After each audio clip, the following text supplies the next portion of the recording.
Good morning, fellow gamers, Captain Sidaris here. As you know, Star Trek soon will be 55 years old, and for that reason, I thought let's invite some special guests. Today from the other side of the planet is joining me Nathan, the main coordinator of Star Trek Continuum, a mod for Homeworld Remastered. Hello there. Good afternoon to you, how are you doing?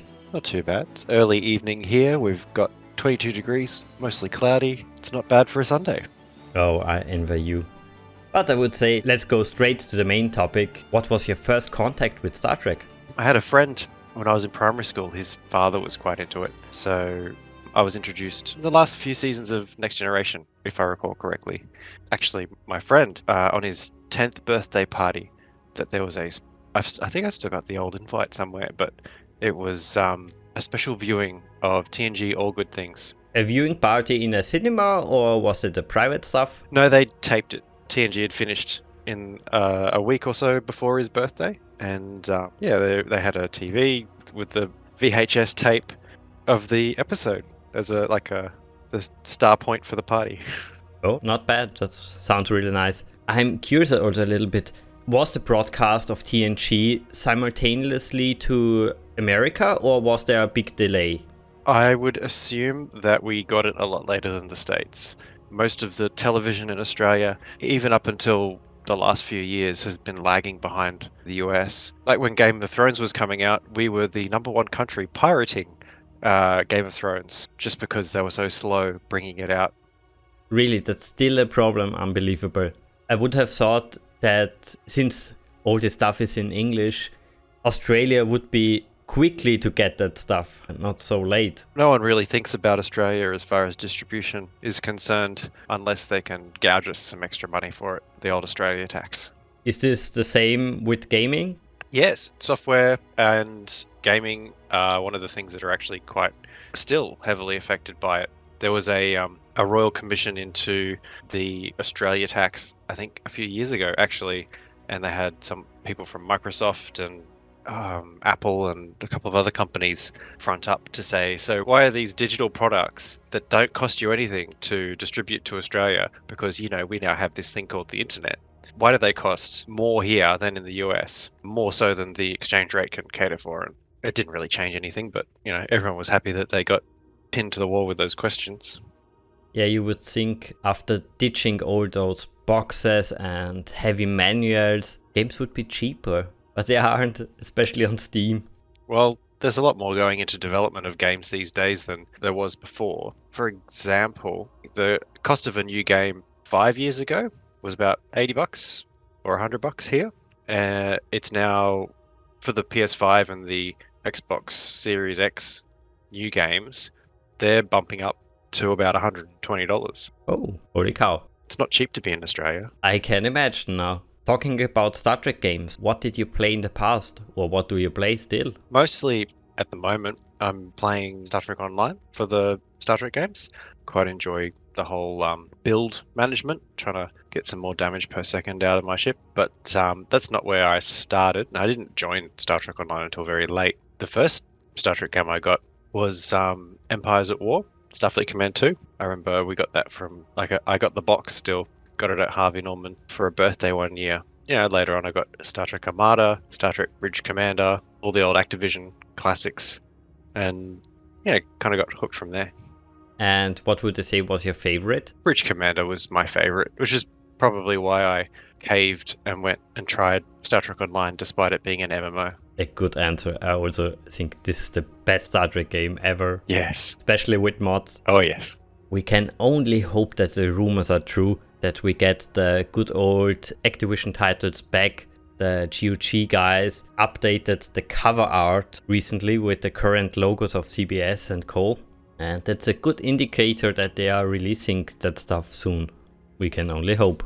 Well, there's been older things revamped and re-released for posterity. It's a good thing, really, to go about and make sure that these classic games, which are in and of themselves an expression of art, just like someone writing a novel, except you got to have the device of the era to play it. So these kind of digital archaeology is going to be coming in as a whole thing in the future. That's so true. I don't want to repeat myself that often, I think the same way it's an art, it's part of our culture now, and we have to preserve them. We have also to make it possible to play all the MMOs which are shut down, like Star Wars Galaxies. I did an interview with a guy who is hosting the unpublished Stargate World MMO, which was not nearly done, but there was enough to show something, to be a world, a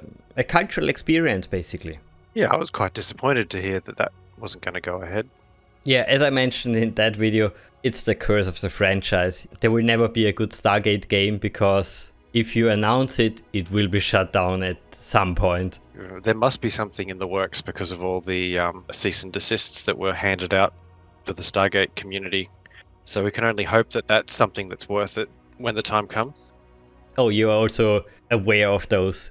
Yes, there was a very good up-and-coming Stargate mod for Homeworld Remastered, and I was on good terms with the development team there. And the guys were crushed, to be honest. It's like, you have a hobby, you're putting your time and your love into it, and then some faceless, soulless lawyer sends a letter and not 2 seconds worth of work for them. They've used a template, all this sort of, it's painful. Oh yes, and I hope your mod stays away from that. CBS and Paramount have had some run-ins with fan films, namely Axanar, and there's been guidelines put out for disclaimers and legal bits and pieces, and we've made sure to have all that on there. And we never claim any Star Trek things as our own. The people who do the work, the models, are their work, but the originals and the ideas behind it, we're never even going to attempt towards anything so silly as trying to claim that as our own. Yeah, that's a good strategy. Talking a little bit about the past, there was a Star Trek mod for Homeworld 1 called Sacrifice of Angels. Did you ever play it? I got it working on the version of Homeworld 1 that came with the Homeworld Remastered pack, like the old one. It's part of what I was thinking of when I was talking about digital archaeology. They got that running. Oh, some of my team haven't been able to get it working, actually, the Steam version. But there's 2 of the members of the original Trek Mods team who have joined and are working in the Continuum team. So we've got Major Stress and, he was the Stress Puppy back then, I think, and Charvel. So Charvel, along with actually another guy from your neighborhood, at least, Stargazer, he was another one of the 3 main people who founded them. Oh, that's good to hear that the old team is still working with you. Making the ship models is a really good hobby. Keeps the mind sharp. And they were all very happy that I was the one doing the pushing and the pulling things together, and like Stargazer did the whole foundation of the code set for the mod, and I hope they're still doing well. Haven't heard from them for a while though. Well, I guess the temptation is coming back, especially with the releases on GOG. I hope so. Homeworld Remastered has been out on GOG for a while. Yeah, that's true, but sadly, if I'm not mistaken, it's a mismatch between the Steam version and the GOG version. So you can't play the mods on both sides, is that correct? Not really. So the difference is that Steam has the workshop, which bundles in a launcher, and the launcher combined with the Steam workshop, it downloads your mods, it puts them in the right folder, and the launcher, you can just pick them. The game itself is identical, but the framework that it sits in, Steam, allows the Steam workshop to more easily bring the mods down into your appropriate directories. Okay, that's good to hear. I thought it's a complete mismatch between the versions, like in Star Wars Empire at War, Star Wars Battlefront. They can't play together multiplayer or mods. Yeah, I don't know if they use the same multiplayer servers or not, actually. I haven't tried anything around that. I would assume Gearbox had set that up correctly. Should probably check that. Talking about your past, how did you get into modding? Was Homeworld Remastered your first goal, or is it a little bit farther along the road? So my very first attempt at modding was pulling together a few bits and pieces of other people's work into a mod for Star Trek Armada. It wasn't very good.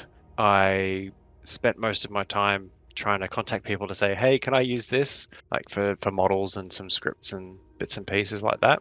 And it looks really bad now, but it's still up on ModDB, I think. How was it called? I think it's just Star Trek Armada expansion. I think I can shoot you a link later. Oh yes, I want to try it. Try it at your own peril.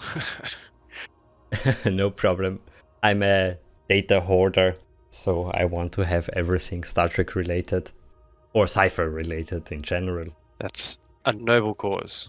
Actually, here's a link. And after Armada, what did you do? About that time, I came across a copy of Homeworld 2, and I quite enjoyed it, played through it, and I had a look around to see if there was any Star Trek mods for it. The now defunct mod Star Trek The Borg Returns was being worked on by a guy. His internet name was Fatboy Geo with a PH, and I pestered him a bit, and it was very rough. Things were all weird scales, and I started helping him. That's when Chauvel and Stargazer kind of joined up. We started making a lot of good progress on it, and Star Trek Homeworld 2 was born out of that. We had a bit of a falling out with Fatboy Geo. He didn't have much in the way of a management style, I suppose you could say. Didn't want to keep any bad blood about it, but we extracted our work out of the repository and started Continuum from that point. And that was 12 years ago. I wasn't sure if you want to talk about that part. I remember that ugly time back then when you had to fight on the comment section on Mod Database. It was really strange. Yes, it's always strange trying to respond to something like that through comments. All you can do is not answer straight away. Stop and think, to be honest. Yeah, that's a good way to approach that problem. Yeah, the moderators on ModDB reached out and we had a chat. I assume they did the same on the other guy's side. I was also much younger at the time, but it all seemed to have turned out well. Yeah, as you mentioned, it was quite a few years ago. I guess on his part, he never released his promised Homeworld 2 version for Star Trek. He could have kept working on it, and to be fair, we left it in a usable state. It was still far and away better than what he had started with. He could have still done his own thing. Got no qualms about how that ended. That's good to hear. Outside of the Homeworld community, I guess not so many Star Trek fans will know about Star Trek Continuum. Can you give us maybe a short summary? Yeah, so it's unfortunate that we're not more widely known, but I dare say Star Trek mods are quite a niche kind of interest. Although we've had something like 30,000 downloads. Let me get the exact number for you. For our 2380 like TNG mod, we have had 31,123 subscribers on Steam. So we're not that small. But yeah, so the mod is essentially split into 4, one for each of the major Star Trek eras. So you got Enterprise era, the motion picture era, the original series, and TNG. We haven't delved into the new stuff with Discovery yet. Not sure we'll get time to do that before Homeworld 3 comes out. Got to see what direction that all goes in before we decide to jump in on the modding bandwagon with those new eras.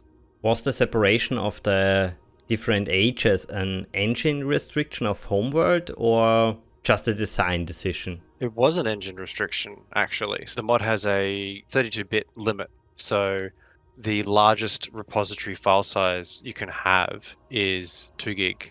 And we hit that 2.5 years ago. So we needed to split that out into separate eras so that we could continue development of the mod, because we couldn't physically add anything to the file size.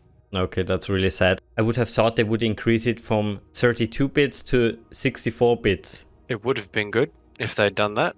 And there was a lot of improvements between Homeworld 2 and Homeworld Remastered. Most of it was graphical, though. And there was some scripting structures that were improved and optimized too. But yeah, the engine itself is pretty much the same, I think. Okay, it's just basically an updated Homeworld 2 engine. Yeah. Looking at the project as a whole, how many developers worked on it? It's really hard to count, actually. So there was the 3 main founders, including myself. One of them, like Stargazer, dropped off the map. Would still like, if you do hear this, Stargazer, I still, would like to keep in touch. Chauvel's still lurking on our Slack channel, but he's too busy with his own life to actually spare hours of the day creating models for us anymore, which, it's kind of fair enough. There's Major Stress and Dark Sentinel, who came along next, and they're still more or less active. Stress is still chipping away on a few models. He's working on a new Klingon Raptor from the Ent era at the moment, coming along very nicely. And Dark Sentinel is our Russian shader charmer, as he likes to call himself. He did the core work behind the simulation feature that we have in Continuum, where it turns the ships green and makes them look assimilated. And he also did the core of the new the building shader that's going to come out at some point, hopefully this year. Other team members, there's Brandon. He was very helpful when we were putting together the last release for Homeworld 2, but he's not been able to do too much since then, although he did do most of the models for the Ent era for Romulans, and I'm still trying to get him to finish them, of course. Other guys who have come and gone, contributed a bit here and there. There was Olmerson, who's helping us at the moment with a bit of a scripting overhaul. He's a professional developer somewhere, and he's done a lot better than my attempts to update and expand on Stargaze's original code. There was Mr. Price, who has helped us with all the music for the mod, which has given it quite a good flavor that I haven't really felt with any of the other Star Trek mods out there. And so many people have given us permission to use their models. It's been extremely helpful in providing a good experience when you're playing. Yeah, it's always nice to hear that the Star Trek community is close together and let other developers use their models and stuff. Yeah, it's really good when you can build something and see it in multiple contexts. I like that we can showcase people's work further afield so more people can enjoy it. Two other people that I'd like to particularly thank for contributions from outside the team. There was Ad Moelman. He did a lot of models over a long time, and he actually passed away a year or two ago. But he did the Gorn race for us, and a lot of the Star Trek Armada 2 quality level models that the mod was built up around, they'll have his name on it. And I'd also like to thank the team at Stellar Parallax, who have done Star Trek Armada 3 and other mods. Max Loaf, he's been a real big help, sending some really nice quality things to upgrade and improve how the races look. Talking about improvements, Star Trek Continuum has some very improved and special game modes. The Invasion, the Ships Gallery, and the Flight mode. How did you came up with those? Invasion was actually a gift from another mod. We've actually left the original welcome script in there. It's from the Fulcrum mod. It's been a nice feature. In fact, anytime I see a video of Continuum on YouTube, it always seems to be someone playing Invasion mode. So I'm not sure if that's more of a plug for us or for the Fulcrum mod. The ship gallery was done by Olmerson. It was a bit of a test to see what he could do with maths in a level file. That, having the ships all arrayed nicely around the stations and things, so you could have a look at them all in detail. He also had a look at there was a mod called Free Mod for Homeworld 2, and that let you fly a Hogaran fighter around in the same way as we've got our ships going. The code for that was reviewed and updated for Homeworld Remastered, and it's still very experimental, and there's some things that it's never going to do. Like, you're not going to be able to fire weapons or anything like that, because the way we get the ship to turn and follow the mouse is by having it do an attack on an invisible thing that's paraded in that position. So it's just a nice technical preview, you could say. I really like those last two. I love them all, of course, but those last two are so unique. Especially the ship gallery. I think every RTS game should have a gallery where they can view the whole units in the game, make screenshots, which is my only small complaint about this mod. I would have loved the possibility to get a screenshot of just one ship and not the station and the other ships in the background. That would be amazing, but in general, amazing idea. Or you have to play the game to get one ship in frame, of course. Yeah, it's true. You can do it another way, that's true. But there's been a lot of interesting scripts that we've managed to get going as well. Like the original warp effect, everyone thought that was impossible in Homeworld until Stargazer did that one back in the day. Assimilation, having that come through, no one really thought that was possible until it came through. And the visible construction, that's just not a thing in Homeworld, but we've gamed the game, as it were, to the point where we're able to have visible construction in the shipyards. I wonder a little bit, after all the trouble with Star Trek Homeworld 2, creating your own mod, implementing all those unique features, how hard was it to do a completely new transition to Homeworld Remastered? It took us a while to get it across to the new system because there's an archive called a HOD, which holds the ship model, the coordinates of all the joints for the ship, the textures, stuff like that, as like a little package for the game to use for each ship. And the format was updated from Homeworld 2 to Homeworld Remastered. So we had to go from a fairly nice to use tool that had been created in the community, the Cold Fusion HOD editor, and we had to use 3ds Max to then set up it was a DAE file, which was then processed by a little program to turn into a HOD. But 3ds Max has its own issues, the biggest one being that it costs money. So we all struggled to try and get student licenses for it. We managed in the end, and then we all had to, especially everyone who'd never used a tool that complex, took ages to get back on track, learning how to build the ship files back up. And in general, you would say Homeworld is a mod-friendly game, or is it very difficult? I would say it would be mod-friendly, by and large. One of the things that Dark Sentinel mentioned was that for Homeworld Remastered, the shaders are just in a folder in the mod directory where you can tinker with it and mess with it and make cool things with it. That's not something that I've really seen with any other game. Granted, I've not looked too far, but I would say by and large it's a really easy game to get into modding for. And looking on your whole project, what is your favorite ship, your favorite feature?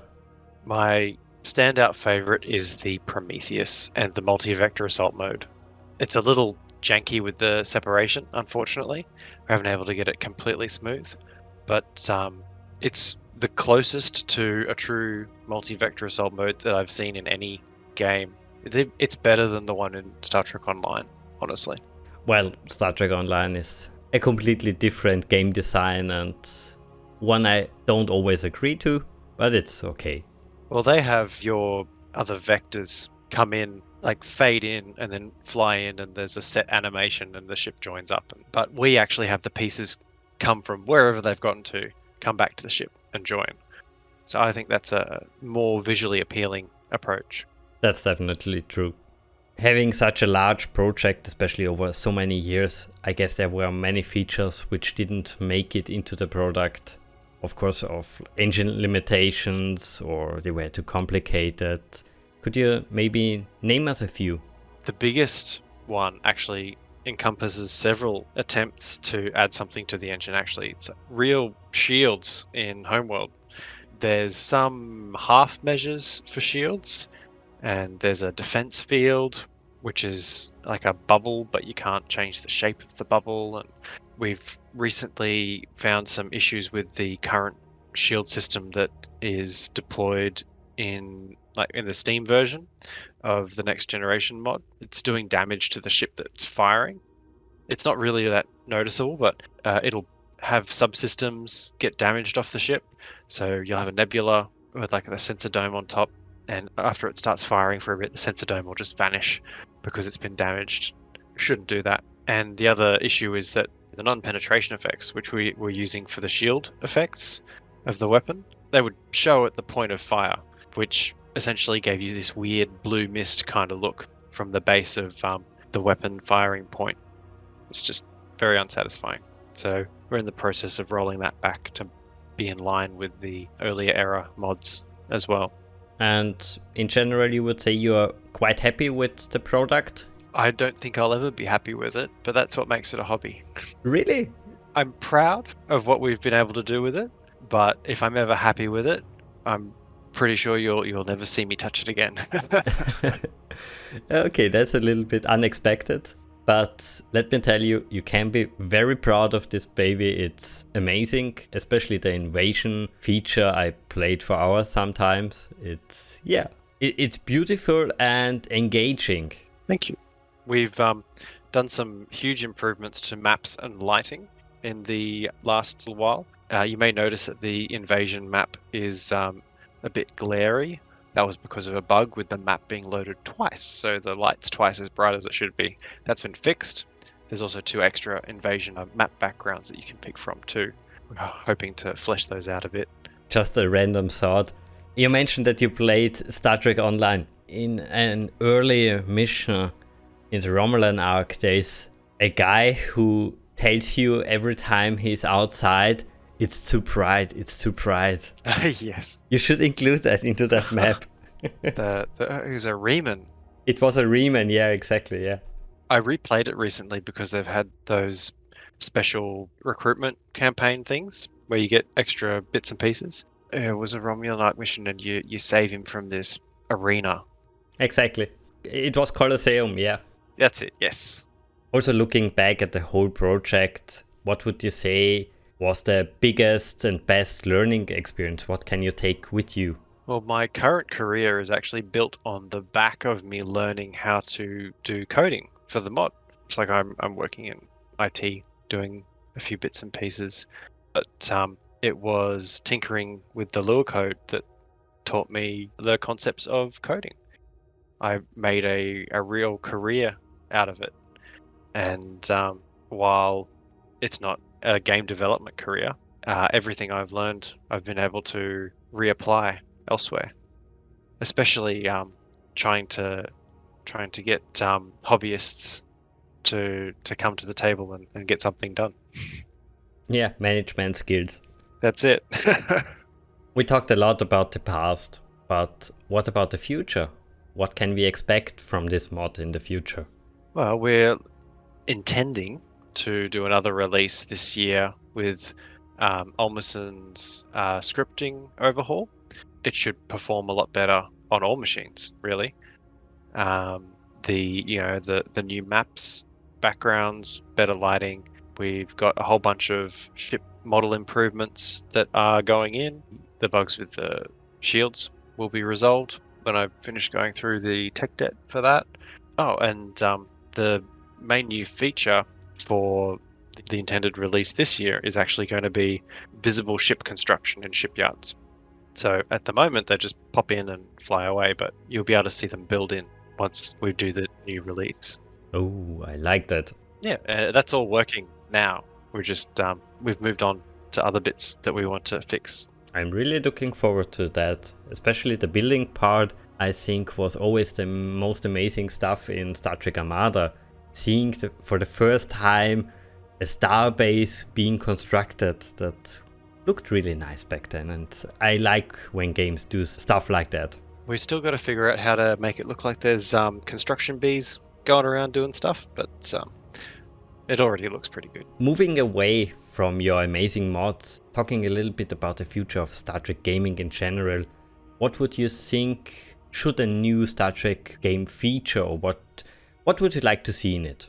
I'd like to see Bridge Commander 2, honestly, and an official Star Trek Armada 3. Yeah, I can only concur on that also.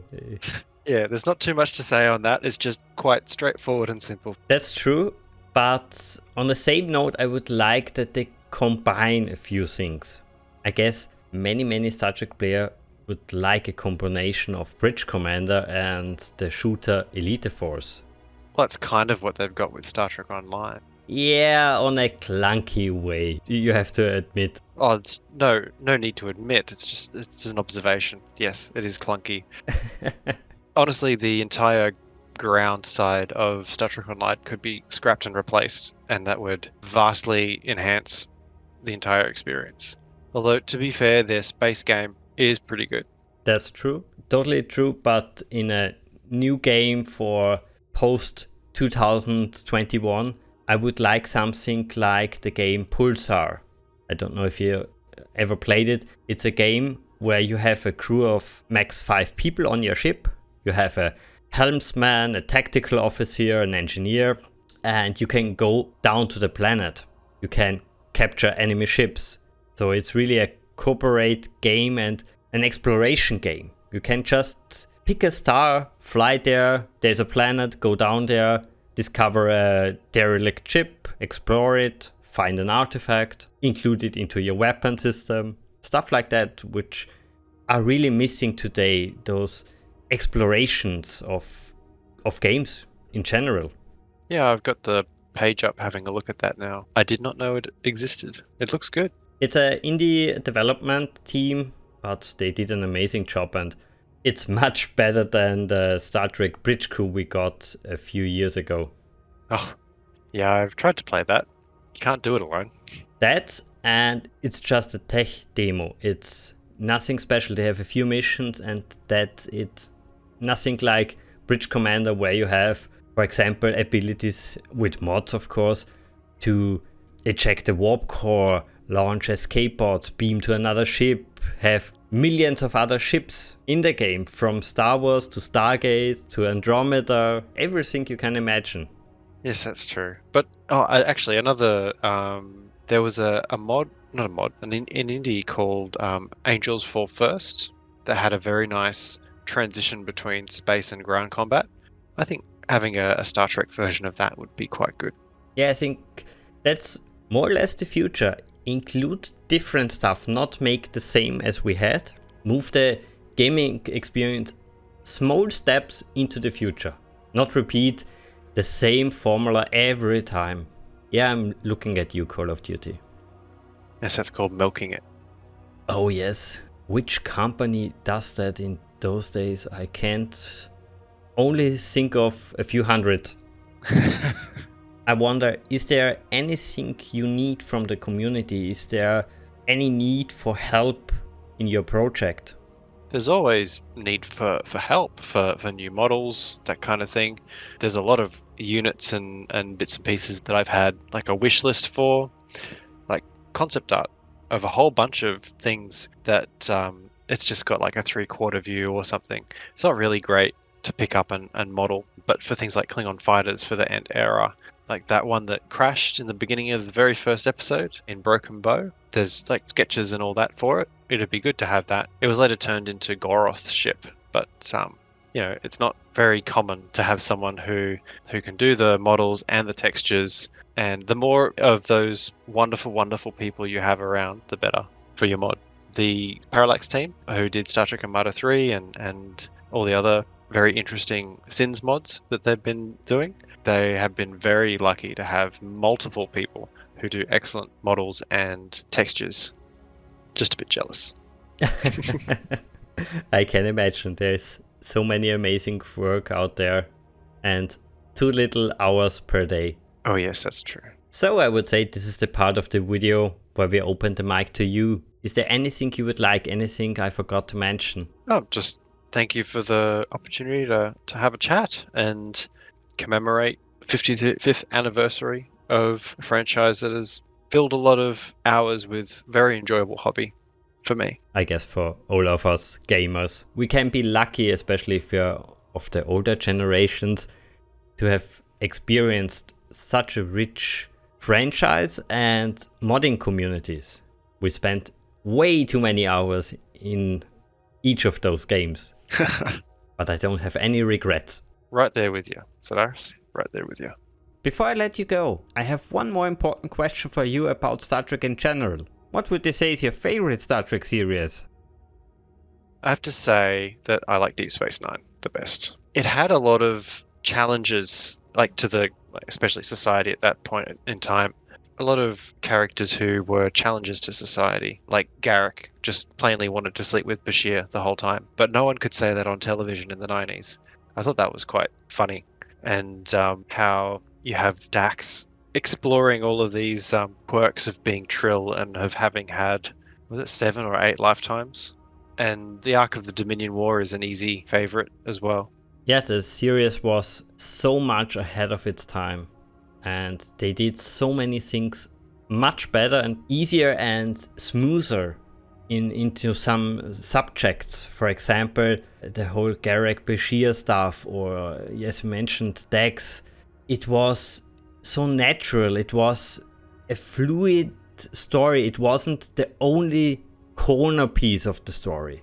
It was just there, and that what made it so good to watch and enjoyable, and not a forced thing like in Discovery. I think it was, as you say, smoother because it was context for the story as opposed to content of the story. Yeah, that's a good description of that. The other thing that I really thought that Deep Space Nine did well was not only being ahead of its time, but also not being cancelled early for being ahead of its time. Yeah, they were lucky that the main decision makers switched to Voyager, and DS9 could be, well, they could do whatever they want. But before we go too far off topic, I think we should end it here. Thank you for joining me and all the good work you have done with this amazing mod. I really look now forward to your next release. So now, as always, leave us a comment, tell us what you think about the game, and of course, play the game. Until next time.